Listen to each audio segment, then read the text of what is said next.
Hi, Tim here again.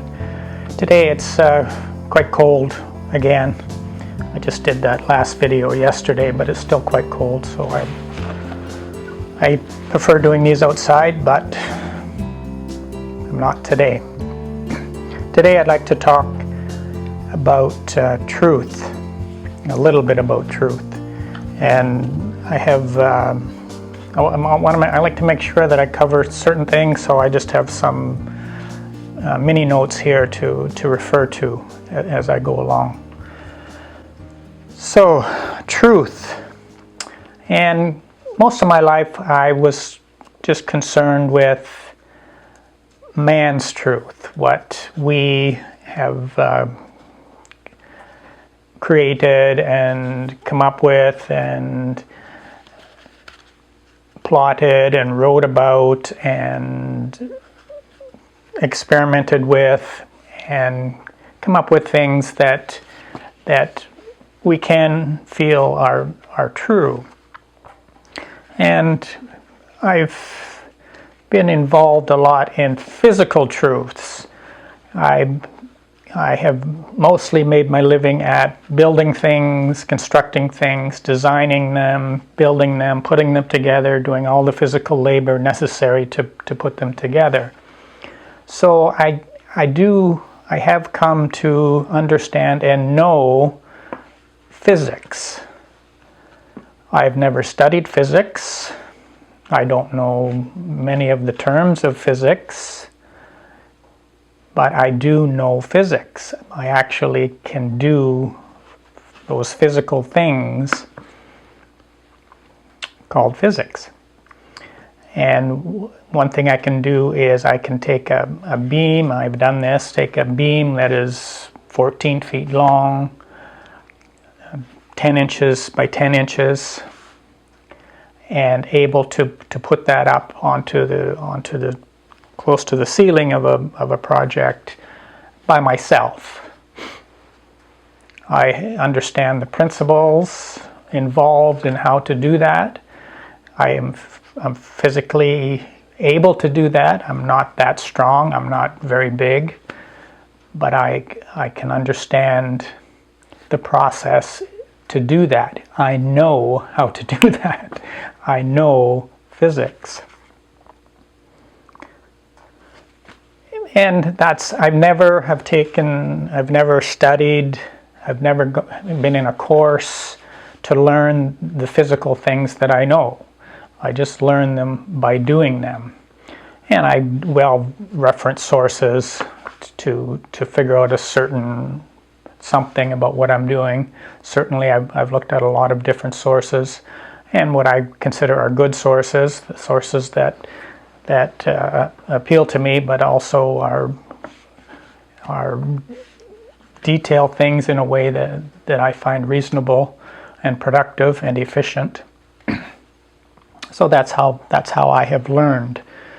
Many other things that I've learned, I have some schooling, and many of those things, most of those things probably are what someone else has taught me, and they may feel it's true, and it might be true, but it might not be true. And just because it was taught to me or it's in a book doesn't mean that it's true.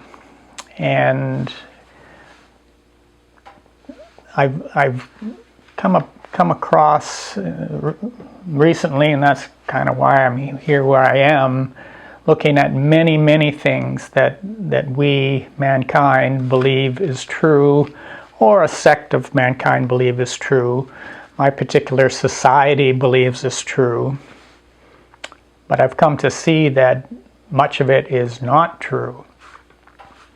If we compare, say, physics is the study of physical traits, actual physical things happening, and we could see that those principles are true, and we can practice those principles.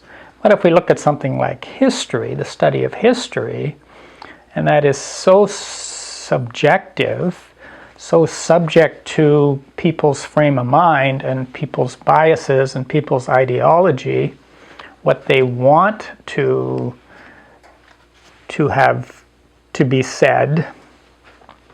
And I could say that about the Bible, in that I don't doubt that there's many things in the Bible that are true, but I also don't doubt that many things are not true. And I have learned through studying a lot through the Paget messages, in that they are spirits who have spoken through James Paget, who are actually, well, Jesus is one, but also some of the apostles have said what they had written. Some of it is in the Bible. Some of it is written and is true in the Bible. Some of it is not true. It was made up after the fact, made up by a faction of politicalization in the church that wanted it a certain way. And so, and a lot of things that apostles said are not recorded anymore. And a lot of things are just made up as to what they did say. So history is very difficult to come to understand what the truth is. And it just led me to do more searching as to what might be true. And we can certainly see that in our very directly in the news of the day, and it is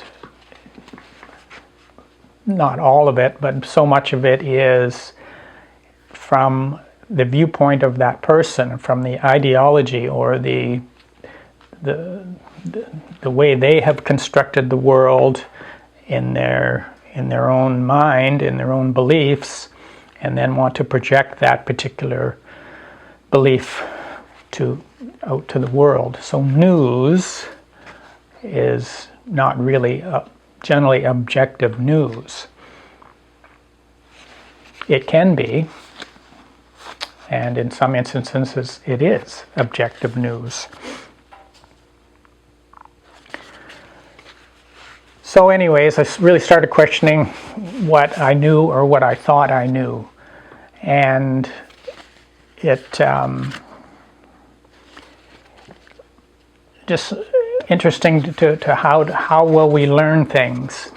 How will we learn what is true? And how we learn actually about any topic. And Jesus taught this in a seminar I attended, and he said, well, where do you start? Well, you start with sincere ignorance. Sincere ignorance, which means I recognize that I may not know anything about this topic. It's better to start from complete ignorance about it, with no perceptions about it at all.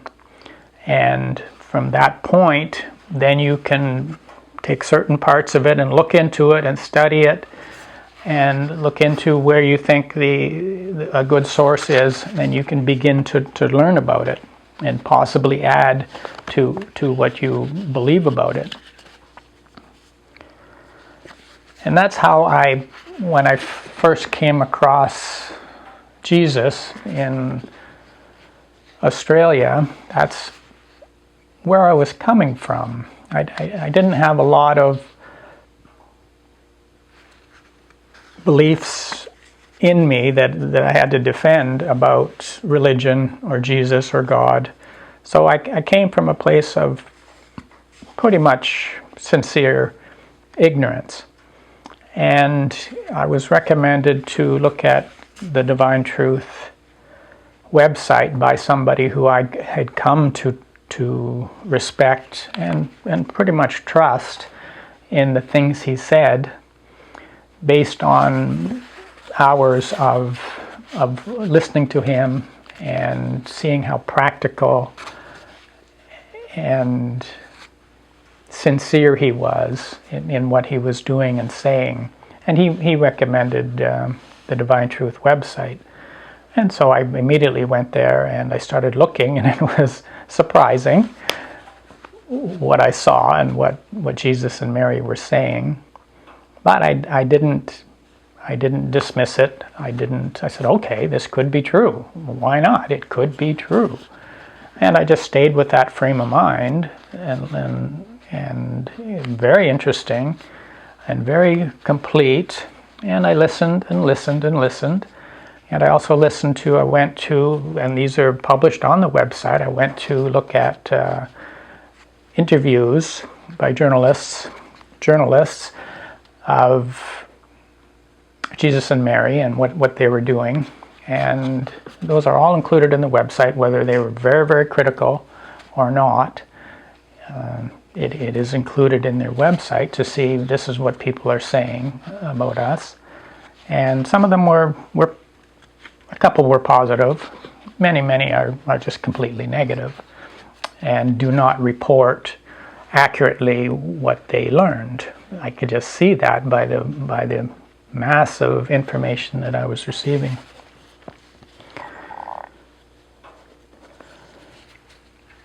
And just by continuing listening to Jesus and Mary and what they were doing and how they were talking with people and explaining, and it's very, very consistent. It's totally consistent, and there's nothing out of place in what they're doing, and they really do not ever contradict themselves. They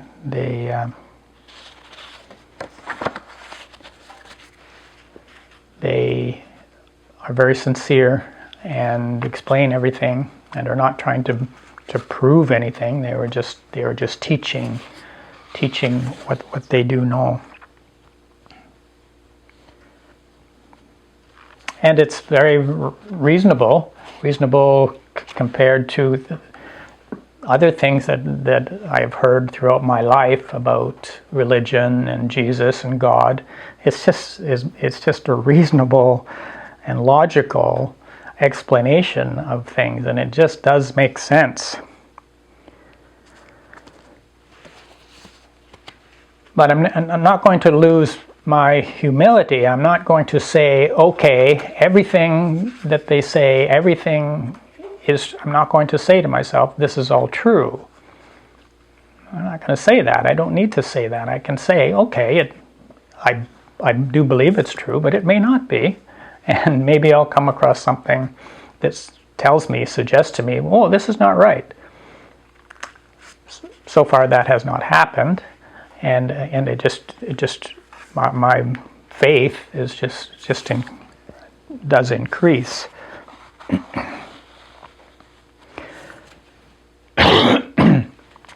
So how do we come to truths in this process? And I'll just describe something that happened to me a couple years ago now, and it was in a very public forum.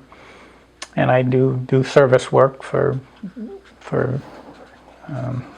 organizations, and a man was quite critical of me, where other people could hear him saying it, and quite critical. And what he said, and it's not like we were in a conversation. He was walking past me and said it, and just continued. It wasn't a conversation. It wasn't that we could talk about it and I could give my viewpoint. And of course I don't like those things. I don't like when that happens. And it bothered me, certainly. And generally when I would do with those type of things, it'd go over in my mind what he said, oh, that's not true, and that's unfair, and why is he saying it, and why is he feeling that way, and then also I think, okay, what will I do? And if that situation happens again, what will I say? Instead of doing that, that's not looking at the problem. Instead of doing that, I wanted to feel what I was feeling. why was I feeling the way I was feeling? So what I did was, anytime that came up in my mind, I would just change it to the feeling. What am I feeling? What am I feeling? Go down, I always think, what am I feeling? What am I just kept doing that and doing that and doing that. And what I was feeling is feeling of inadequacy. I was feeling inadequate. I was feeling that he's probably right in what he's saying. And so I just kept feeling it, and I was laying there, and it just came over me, this complete feeling of like a happiness that I've never ever felt before or since. A complete contentment and happiness, and it's just like I could see into the creative universe. I could see how completely creative it is, and it was just so real and present, and it didn't stay very long, but it was there. I did feel that, and then after a time I realized, well, that's the process that Jesus is speaking about. The process of looking through our soul, looking what our soul is feeling, and allowing that to happen. Allowing our soul is feeling it, so it is there to be felt. So just to allow that to happen, allow it to be, allow it to be what it is. And from that allowing of the soul is the connection to God.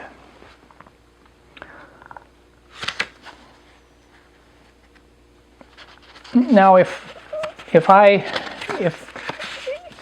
what I wanted or throughout my life wanted to be was completely, if somebody said that to me, what I wanted to be and felt that I was, this was the untruth, I felt that it didn't matter what he said. That's what I wanted to feel. I wanted it not to matter at all. I wanted to be completely whole and confident and not have that affect me. But that's just not true at all, because I am affected. I do not like it. I do feel inadequate. I do feel flawed. I do feel that maybe he's right. Those are my feelings. Those are my true feelings. And if I continue to suppress those feelings, that's what gets me in trouble. Because if the feelings I deny, if I don't feel them, if I don't allow them to come through me and end, I deny them, I push them down into my body, and then they affect me all the time. In everything I do, they affect me. Hi, sorry for that big jump cut. My camera only does 20 minutes at a time, and it had stopped, and I didn't realize it stopped. So it's warmed up a little bit. I thought I would just finish this from here. So I was talking about that process I went through, and with that man's criticism of me, and the process that I was going through, and my reaction, and how I dealt with that reaction. But through that process, I came closer to what was really going on, what the truth was about what was going on, and uncovered my feelings that were the basis of the whole thing, of the whole process. Now, those feelings of I feel inadequate, I feel flawed, those are my feelings. Now, the problem is if I identify with those feelings, if I think that they are true, if I think those feelings are true, if I think that I am inadequate, if I think that I am flawed. But the truth is, I am not inadequate and I am not flawed. I am a child of God, and God creates perfect creatures. And so when I'm thinking that they are correct, then what I want to do is deny those feelings. I want to push those feelings away. I want to minimize them. I don't want to feel them. And I do push them away, and I do minimize them, and I do deny them. But because I do that, there's no way I can uncover the truth. I am pushing down the truth. It's like truth comes knocking at the door, and I say, go away, I'm looking for the truth. That's what I have done my whole life. And the thing is, if I didn't feel inadequate, if I didn't feel flawed when something like that happens, if I didn't feel that at all, then I wouldn't care what anyone said. It just wouldn't matter. I wouldn't have any of those feelings. So the process is to uncover those feelings and to feel those feelings. And only in that way can I see what the truth is. Only in that way can I feel what the truth is. Now, the interesting thing about situations like that is the law of attraction. I attract those things that are pushing to make me look at myself. And as long as I keep denying those things and pushing them away, then I'm never going to get to the bottom of it. I'm never going to feel those feelings completely and have them disappear. I'm just going to hold on to them and hold on to them and have them affect everything I do. So those things are very important, and it's the things we don't like necessarily in our lives that are important. That's what we need to learn what we need to learn. So that was a fairly major event, and since then I haven't had that strong of a feeling, but I do now more and more. When I pray, I do have feelings of happiness and contentment. It just comes over me, and which I've never really had before any time in the past that I can remember anyways. They were always any feelings of happiness or contentment were always subdued, or it was always in the back of my mind, well, there's something wrong here. This is not right. And because I did basically feel inadequate and flawed, that these feelings aren't correct, or these feelings aren't, something's going to happen that is going to make me not feel those feelings. And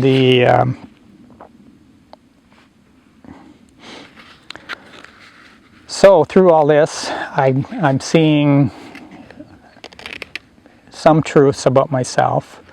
And the other thing about praying is to talk about happiness and contentment, but that happens some of the time. And when I first started praying, I didn't feel happy and content. I felt what I have is a lot of fear in my body, stored up in my body from when I was very, very young, that I have never felt. I've denied it. And so that's what I have been uncovering through praying, and it comes in body spasms. I just get my body just has a spasm, and and that's all I had for quite a long time. Now, I didn't pray a lot before. I started a while ago, a couple years, well, a year and a half maybe, and but very minimal. But I did try to get to the depth of my feelings, and that's what I would feel. So I asked God, or I asked Jesus directly. I told him that, and he said, "Well, I didn't know. I just could feel this feeling coming out." And he said, "Well, that's fear." And he said, "You'll continue to do that for whatever long it takes, and then you will start crying." And which I have done. I have started crying, and that's more release of fear and other feelings. But that's the truth. That's the truth of my feelings right now. And just the process is, as Jesus says, to pray and to accept what is given. It's not, I don't know the process. I haven't been through the process before, so the best thing for me to do is have faith in God that he will show me what it is that is necessary for me to go through. So that's what I'm doing, and it's just leading me more truths about myself. But it's just things become more clear too. My thinking is becoming a little bit clearer, and it's easy for me to see beyond myself. I don't know about truth, but certainly my thinking is clearer. So just going back to when I talked about putting a beam up in physics, I understand physics. I know physics. I've never studied physics, but I know physics. I know how to put a beam up. And this experience I've been shared with you today is I know what a connection to my soul feels like. I know I know when I receive something from God, because it happens. I know that. I know that as I know how to put up a beam. So that's thank you for listening, and you can see how deep the snow is here. I've kind of dug a hole here, so but it's beautiful out here. So thank you for listening.